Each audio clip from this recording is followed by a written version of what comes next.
Hello দেশবাসী, আসসালামু আলাইকুম।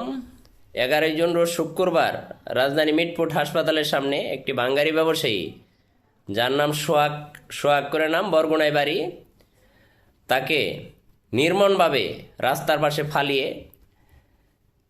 পাশে ওনাকে ফেলিয়ে এবং কাপড় চোপড় খুলে এক ধরনের উলঙ্গ করে তাকে হত্যা করা হয়। শুধু হত্যা করেই এই সন্ত্রাসী বাহিনী থেমে থাকে নাই, তার উপরে বড় পাথর দিয়ে মেরে তাকে রাস্তার পেছনে ফালাই রাখে। শুধু তাই নয়, তার উপরে উঠে তারা খুব এনজয় করে।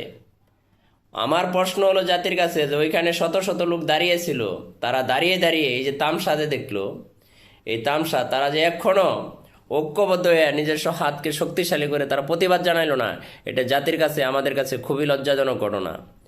তাই অতীতে এই ধরনের ঘটনা থেকে আমাদের বাইরে আসতে হবে, যে এই ধরনের ঘটনা অতীতে আর মানুষে কইরা যে ওইখান থেকে সইরা যাইতে না পারে। প্রায় এই শহরে দেখতে পাই যে একটি মহিলা যখন রাস্তার পাশে পড়ে থাকে, তখন তার উঠানোর জন্য বিভিন্ন পুরুষ যাইয়া খুব দ্রুত দাঁড়াইতে পারে, কিন্তু একটি পুরুষ মানুষ যখন রাস্তার পিছনে পাশে পড়ে থাকে, তাকে উঠানোর মতো কেউ থাকে না। তাই আসুন আমাদের ভিতরে মানুষত্ব নিয়ে আসি, মনুষ্যত্ব নিয়ে আসি, যে আমাদের সামনে এই ধরনের ঘটনা, যদি যারই সামনে এই ধরনের ঘটনা ঘটুক না কেন, অতীতে যে আর এই ধরনের ভুল আমাদের না হয়।